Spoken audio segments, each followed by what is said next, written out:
Geoffrey Hill was born in 1932 and he died in 2016. He's commonly regarded as one of the best English poets of the 20th century, although nearly all his poems are extremely difficult in terms of precisely what they mean. According to the Poetry Foundation, his work is noted for its seriousness, its high moral tone, extreme allusiveness, and dedication to philosophy, history, and theology. In 1985, Penguin brought out his collected poems comprising 3 volumes of his work written over a nearly 20-year period.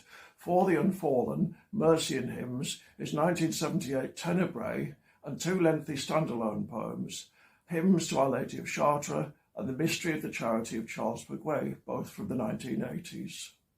Most of his poems are deeply Christian, but they also focus on nature and human experience.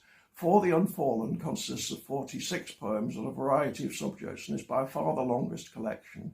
Mercian Hymns intertwines the figure of the Anglo-Saxon king Offa of Mercia with contemporary realities, and may be an attempt to do in poetry what Joyce did with Odysseus in Ulysses. Tenebrae comes from a Latin word meaning darkness or obscurity, and here refers to an annual Christian service linked to Good Friday involving the gradual extinguishing of candles.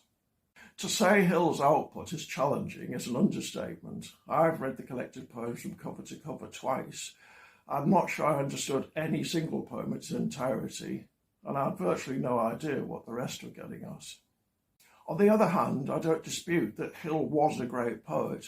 Somehow his poems speak for themselves and that they contain an intrinsic authority. In any case, it's dubious to say that poems must have meanings in the sense that they must be capable of being adequately paraphrased.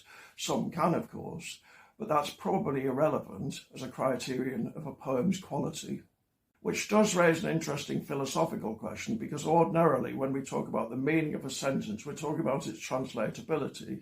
Can it be accurately restated in different words? The philosophical question here is, could there be sentences, either alone or in combination, whose meaning is rigidly contained solely in themselves? The other question is, what's the point of really difficult poetry? That's not a rhetorical question. Hill's answer was clear. Human beings are difficult, he wrote. We're difficult to ourselves, we're difficult to each other. Why is it believed that poetry, prose, painting, music should be less than we are? Is that a good answer? I don't know. What I do know is that if we took all the difficulty out of poetry, what we'd be left with is nursery rhymes. A certain level of difficulty is one of the consequences of finding radically new ways of saying something.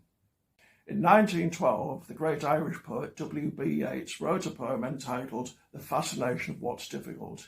It begins, "The fascination of what's difficult has dried the sap out of my veins and rent spontaneous joy and natural content out of my heart." So be warned.